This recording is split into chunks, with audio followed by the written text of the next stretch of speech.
Opening music.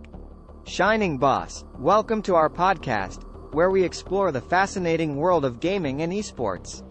Today, we'll be talking about a topic that's not often discussed: the psychological impact of horror games on gamers and esports players. Joining me today are two experts on the topic: Dr. Sarah Johnson, a clinical psychologist, and Alex Nguyen, a professional esports player. Thank you both for joining us. Dr. Johnson, thank you for having us. Alex, glad to be here. Shining Boss, so let's jump right in. Horror games have been around for decades, and they're more popular than ever. But what effect do they have on players? Dr. Johnson, can you shed some light on this? Dr. Johnson, sure. Horror games can have a powerful effect on players, especially those who are already prone to anxiety or fear.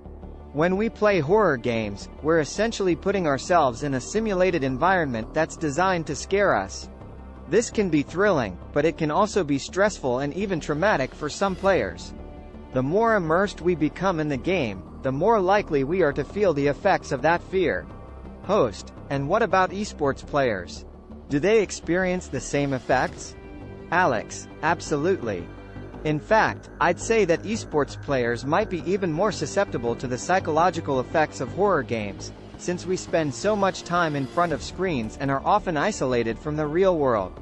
When we're playing a horror game, we're completely focused on the game and the fear it's inducing. We don't have any distractions or social cues to help us regulate our emotions. Shining Boss, that makes sense. So what happens when players experience something scary in real life after playing a horror game? How do they react? Dr. Johnson.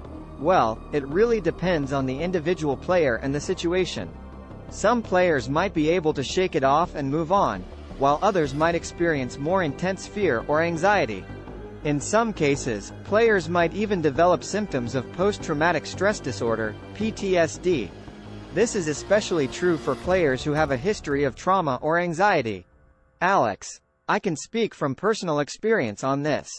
I once played a really scary horror game all night, and then when I went to bed, I heard a strange noise outside my window.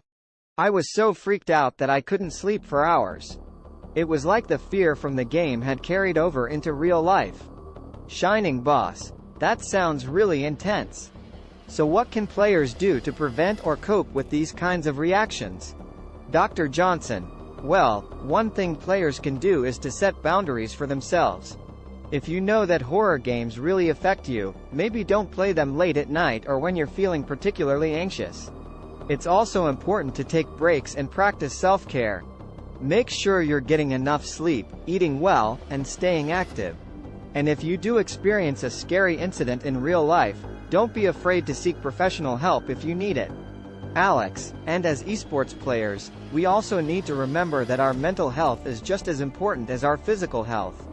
We need to make sure we're taking care of ourselves and each other, and not just focusing on winning at all costs. Shining Boss, that's great advice. Thank you both so much for joining us today and shedding some light on this important topic. Closing music.